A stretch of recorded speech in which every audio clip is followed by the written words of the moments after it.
Welcome back to Season 5 of Advancing Your Career in Academia, where we explore the emotional and strategic realities of leading in higher education today. I'm your host, Dr. Loren M. Hill, and in this episode, we're tackling a question every faculty member, administrator, and campus leader will face, whether they want to or not. When disruption meets reality, can you meet the moment? Higher education has always faced change. We've adapted through policy shifts, technology booms, and economic cycles. But the disruption we're facing today, it's different. Faster, more political, more interconnected than ever. Along the way, I'll be asking you a series of questions, quick reflections, and giving you short pauses to help you connect these ideas directly to your own role and challenges. By the end, you won't just have insights, you'll have starting points for actions you can take this week. To make it even easier, I've created a companion reflection and action guide for this episode, and you can download it from the show notes. Use it as you listen, pause after each question, jot down your thoughts, and by the end, you'll have a clear set of next steps. Higher education has always faced changes. We know that. We've adapted through many things, policy shifts, technology booms. How many of you remember MOOCs and economic cycles? But again, the disruptions that we're facing today, it's different.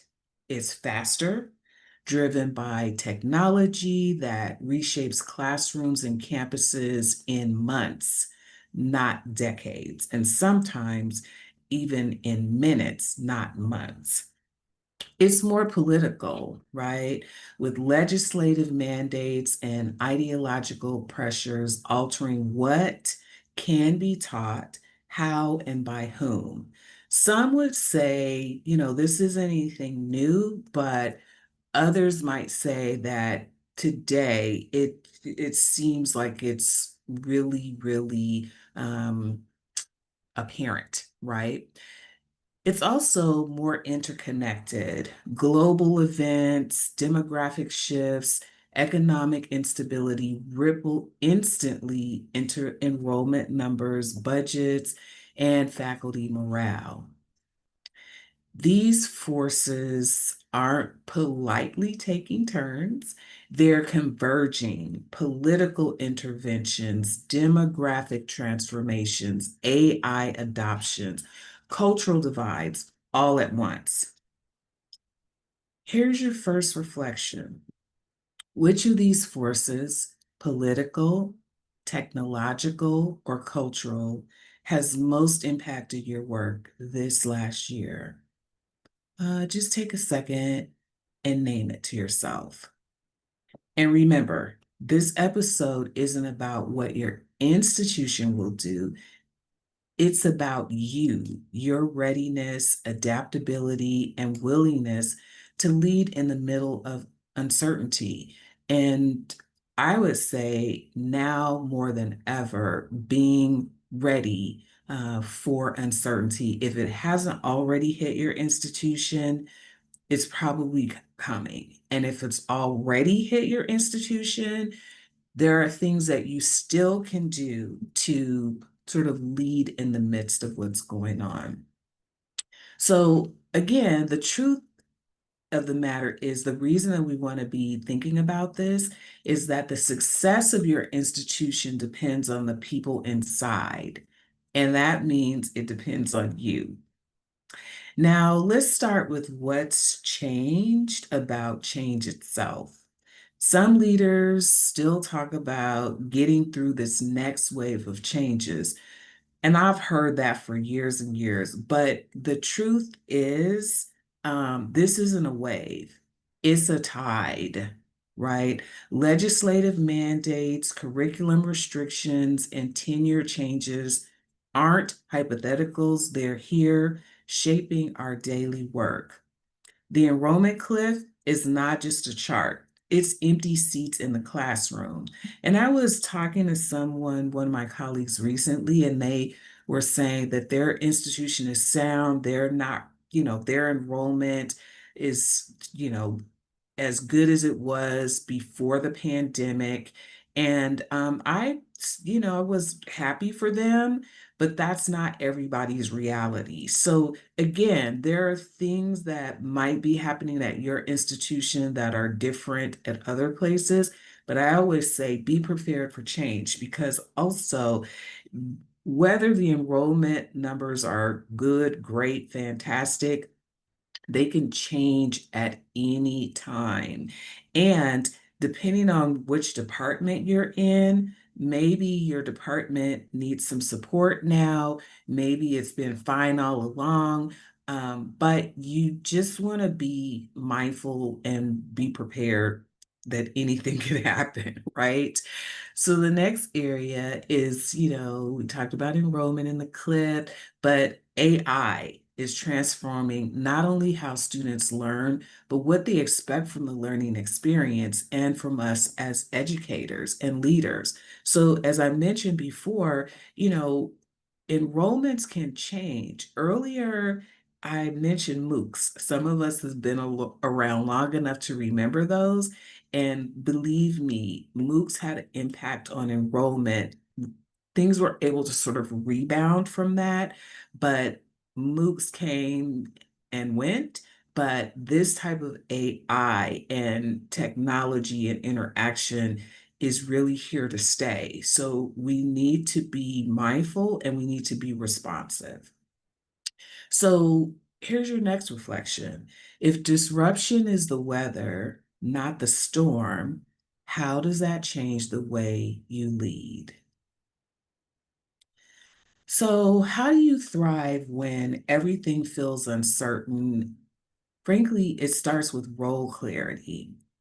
If disruption is something to think about, and it's always present, whether you feel it, to a greater or lesser extent, it's a way to kind of conceptualize it is, the risk isn't the chaos, because the chaos is going to happen.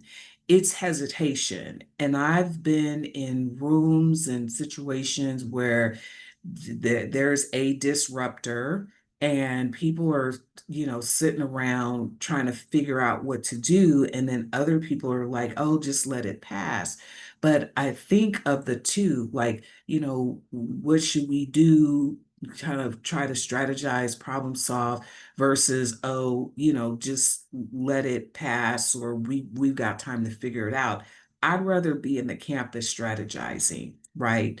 So in order to kind of think about how to move, right? How to not hesitate. And I'm not talking about taking a pause to reflect, because that is important, right? If something's going on and you're not exactly sure what's going on, it's important to do some fact gathering and kind of seeing what's going on. But there's times in which there are great disruptors where you need to be very nimble. And so in order to do that, having role clarity is important. So when roles aren't clear, decisions stall. When decisions stall, momentum is lost. So whether your leadership is formal or informal, ask yourself the following three questions. What is my responsibility when the ground shifts? Where can I contribute to stability and forward motion? Lastly, how do I keep my work aligned with the mission when the context seems to change overnight? And so these are things that should be swirling around, in your thought process. So let's reflect, right? If a major change landed on your desk tomorrow, would you know exactly what's yours to do? Think about that. All right. So the truth is, leadership in disruption lives everywhere, not just in the corner office, right? So leadership during disruption doesn't belong only to provosts and presidents, department chairs making budget calls, program heads adjusting curriculum, senior faculty mentoring new hires, administrators rethinking student services. These are all leadership acts. And this is not exhaustive. This is just some examples, right? I'm sure you can add some here. And your influence might be local, a department, a program, or even a single student cohort. But in disruption, local actions ripple outward faster and farther than you realize. Sometimes in that single cohort, one or two fragile students can make a big difference. We want to have student retention. Remember, that goes back to enrollment. We really don't want to be taking anything for granted. So we'll, talk more about that in future episodes, but I just really want to give you all something concrete, right? So those ripples can happen instantly, and you can find that your department, your cohort, your program can be vulnerable. So here's your next reflection. Where in your sphere of influence can a small, steady change make the biggest difference right now? So think about that. Before we move into the 3 key behaviors that will help you meet the moment, I want to remind you these reflection questions aren't just for thinking, they're meant to help you take action. As you hear each one, make sure you jot down your first response, even if it's quick or imperfect.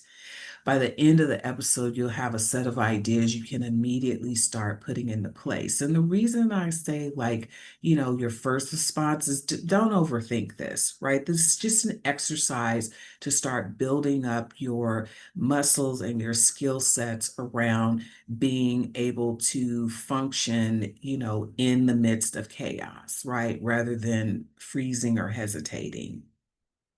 So let's talk about 3 steps that you can take for leadership that help you not just survive disruption, but succeed in it.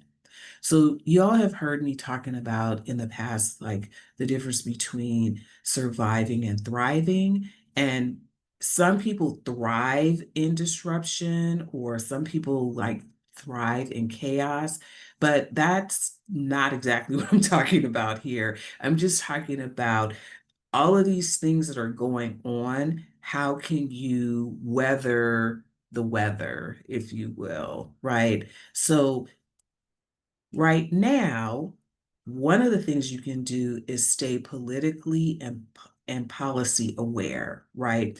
You can't effectively lead without understanding the forces that are shaping your work, political, economic, and technological at the campus, state, and national levels. It is imperative, right? So even before I started talking a lot about disruptors and even before the things that we're facing now, I've always mentored my students and even junior faculty around being involved with being involved with professional associations.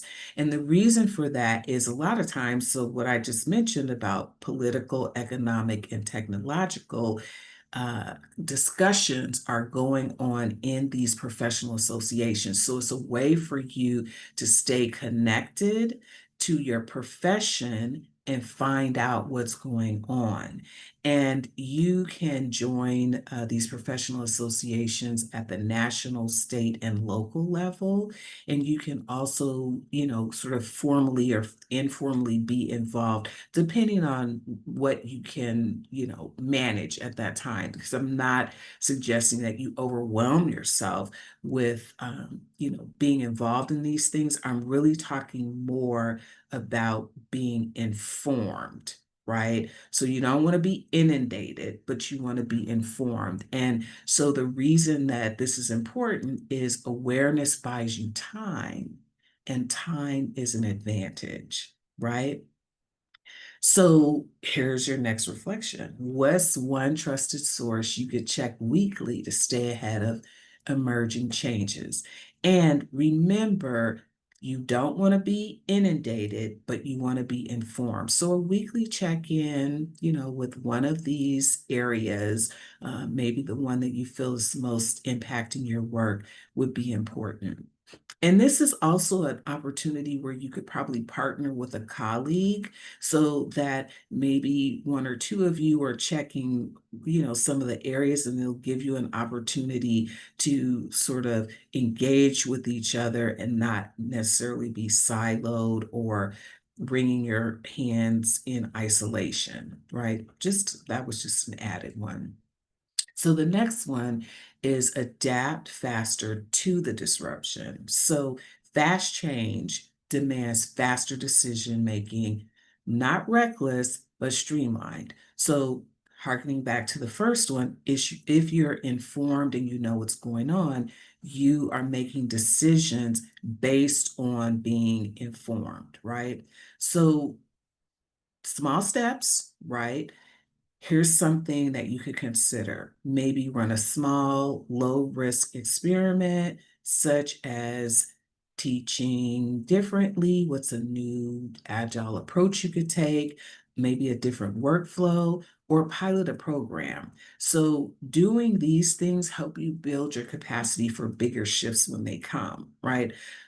I think that we've heard time and time again that you have to do more with less, we have to be more innovative, and that is kind of tired and cliche, but there's something to be said for that.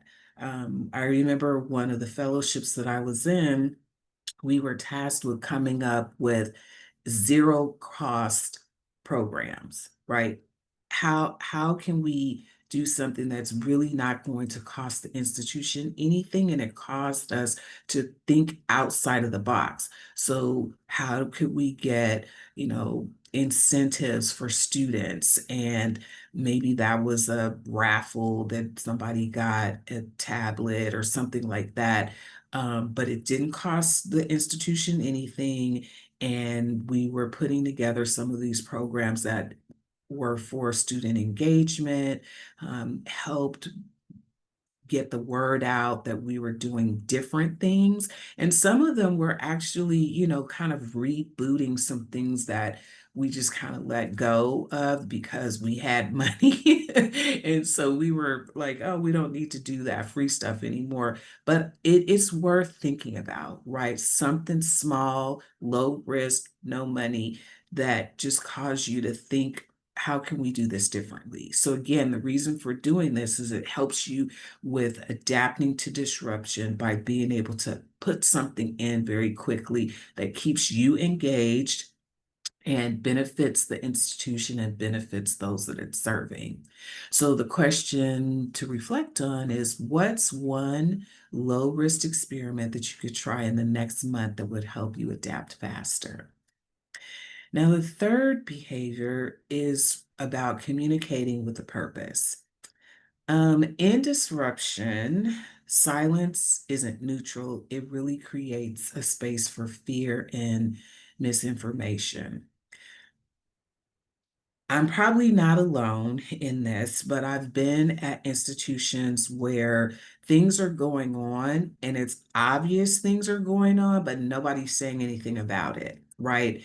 And so faculty, staff, students are confused because looking to leadership to give some information, and people are kind of silent, not just tight-lipped, they're silent.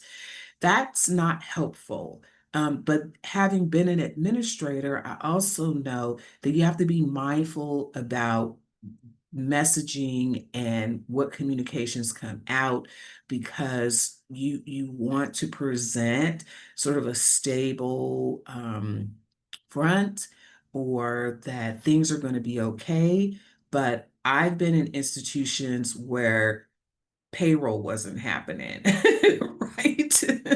And I'm kind of laughing at it now, but it was like, wait, why isn't there a check? Now, fortunately for me, this was just something that I was doing a little bit of extra work on, but people who they were counting on their, their money, their benefits, zero, nothing's happening. So that's an extreme case, but I think that there are things that are going on now where messaging is coming in from different environments and people just don't know what to do. So to make another example is, hey, AI, it's here, right?